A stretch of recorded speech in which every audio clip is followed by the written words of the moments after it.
जय हिंद साथियों, मैं रतन दुबे आप सभी को अपने इस नए YouTube channel CBRD education by Ratan Dubey पर हार्दिक स्वागत करता हूं। आज हम आए हैं बिहार बोर्ड 12th के एग्ज़ाम में भाग लेने वाले छात्र छात्राओं के लिए एक गुरु मंत्र लेकर कि बचे हुए अंतिम दिनों में क्या करें। साथियों, जैसा कि आप सभी को पता है कि 4 फरवरी से आप सभी का एग्ज़ाम शुरू हो रहा है और आप सभी को जितनी तैयारी करनी थी वो लगभग पढ़ने वाले बच्चों ने अपनी तैयारी को पूरी कर ली होगी। बचे हुए इस दिनों में जो आपके पास 8-10 दिन बचे हुए हैं, इन दिनों में अब आप क्या करें कि इसमें अधिक से अधिक आप रिवीजन करें और जो भी थोड़ी बहुत चीज़ें बची हुई हैं उनको देख लें। एक चीज़ गलती एक ना करें, वो कौन सी गलती है कि जो चीज़ अभी तक आपने पढ़ा नहीं है, जिन चीज़ों को आपने याद नहीं किया है, उन चीज़ों को याद करने की कोशिश ना करें। अन्यथा जो चीज़ आपने याद कर ली है, उन चीज़ों को आप भूल जाओगे। तो सबसे बेहतर बात ये है, हमारी बात को अगर आप मानते हैं तो सबसे बेहतर बात यह है कि जिन चीज़ों को आपने अच्छे से अपने ऊपर कमांड जिन चीज़ों को कर लिया है उन्हें अधिक से अधिक देखने का प्रयास करें, उन्हें याद करने का प्रयास करें। नया चीज़ बिल्कुल ना देखें। जिन चीज़ों में थोड़ी बहुत डाउट रह गई है उन चीज़ों को देखें। और सबसे बड़ी चीज़ ये है कि आप सभी मेंटली स्ट्रांग रहें। किसी भी प्रकार का अपने ऊपर तनाव ना लें कि ये भी नहीं हो पा रहा है, वो भी नहीं हो पा रहा है। इस प्रकार के तनाव अपने ऊपर ना लें। अपने आप को एकदम स्ट्रेस से फ्री रखें। एकदम माता रानी का नाम लेते रहें। इससे आपका बेहतर रिजल्ट आएगा, क्योंकि आप अगर स्ट्रेस में चले जाओगे, ज़्यादा आप सोचने लगोगे तो क्या होगा कि एग्ज़ाम हॉल में जो चीज़ें आपको याद है वो भूल जाओगे। ने सुने हो ना कि बच्चे सारे बोलते हैं कि सर याद तो सब है लेकिन एग्ज़ाम हॉल में नहीं लिख पाते हैं। तो उन चीज़ों से अगर आपको बचना है तो सबसे बेहतर उपाय यही है कि आप सभी वैसे प्रश्नों को न देखें जिनको आपने कभी देखा नहीं है। वही प्रश्नों को अधिक से अधिक समय दें जिन प्रश्नों को आपने बहुत बेहतर तरीके से याद किया, ताकि एग्ज़ाम में वो प्रश्न ना छूट जाए जिन प्रश्नों को आपने साल भर में पढ़ा है। वैसे प्रश्नों को छूटने नहीं देना है। और नंबर ऑफ क्वेश्चन दुगने हैं तो लाजमी सी बात है कि छूटेगा नहीं। हाँ, एग्ज़ाम हॉल में जाने से पहले एक और मैं बात बता दूंगा कि किसी भी प्रकार की परेशानी को लेके एग्ज़ाम हॉल में मत जाइएगा कि मैं ये नहीं कर पाऊंगा, मैं ये वो नहीं कर पाऊंगा।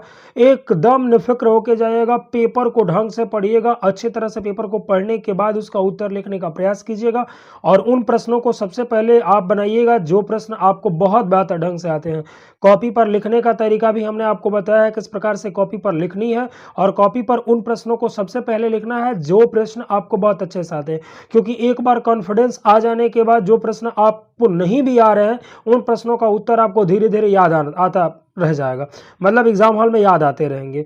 होता क्या है बेसिकली कि जब एक दो बार कॉन्फिडेंस बन जाता है ना, मतलब किसी प्रश्न का उत्तर आप देने लगते हैं, तो क्या होता है कि चूंकि क्लास में तो सारे क्वेश्चंस को आपने पढ़ा है, सारे क्वेश्चंस आपने करा है, तो उसमें क्या होता है कि जो प्रश्न आपसे छूट रहे हैं वो प्रश्न अचानक से दिमाग पाएंगे कि यार ये तो सर ये बताया था, ये हो जाएगा। तो इसलिए उन प्रश्नों को पहले करना है जिन प्रश्नों को आप बहुत अच्छे ढंग से जानते हैं। ऑब्जेक्टिव में नंबर ऑफ क्वेश्चन दुगने रहेंगे, 70 हमारे में रहेंगे, इंग्लिश में 100 रहेगा, मैथ में 100 रहेगा, फिजिक्स और केमिस्ट्री में 70-70 रहेंगे। तो मैथ और अंग्रेजी हिंदी में तो आपको 50-50 करने हैं, 100 में से इसमें 35 कर रहे हैं। तो 35 क्वेश्चन आराम से आप 70 में करोगे, बशर्ते किसी भी प्रकार की गलत वाले क्वेश्चन जो आपको नहीं आ रहे उनको मतलब जल्दीबाजी में रंगना नहीं है। 70 क्वेश्चन को अच्छे ढंग से पहले पढ़ लेना है। 70 में से जो प्रश्न आपको आ रहे हैं उनको पेंसिल से टिक कर लेना है कि ये प्रश्न मैं करूंगा, क्योंकि एग्जाम हॉल में पेन अलाउ नहीं रहता क्वेश्चन पेपर्स के ऊपर लिखना।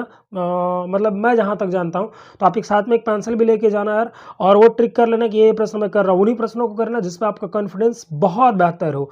तो आशा करते हैं कि आप हमारे द्वारा बताए गए इन बातों का पालन करेंगे। किसी भी प्रकार का मानसिक तनाव नहीं लेना है। आप बहुत अच्छे छात्र हैं, आपने साल भर मेहनत की है, आप सभी अपने माँ बाप के सपनों को साकार करने के लिए मेहनत किया है। तो आशा नहीं, मुझे पूरा विश्वास है कि आप सभी छात्र, चाहे वो मेरे कोचिंग में पढ़े हो चाहे कहीं भी पढ़ा हो, उन सारे छात्रों के लिए आज ही मैं ढेर सारी शुभकामनाएं देता हूं। Best of luck. एग्जाम को फोड़ के आना है, एकदम पेपर को गर्दा करके आना है। किसी भी बच्चे को मन में ये ना रह जाए कि ये प्रश्न मेरे को आता था मैंने किया नहीं। और साथ में एक बात मेरा और याद रखना, या टाइम मैनेजमेंट ढंग से करना। एग्जाम हॉल में जो टाइम है उसको अच्छे से आप करना। टाइम मैनेजमेंट बहुत ज़्यादा मायने रखता है। कभी कभी क्या होता है ना कि टाइम मैनेजमेंट नहीं कर पाने से बहुत सारे प्रश्न छूट भी जाते हैं। तो टाइम का भी ख्याल रखना है।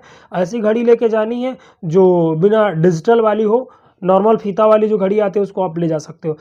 और मैं फिर आपसे एग्जाम से ठीक एक दिन पहले इसी चैनल पर मिलूंगा। Bye bye, take care all of you. जय हिंद, गुड नाइट।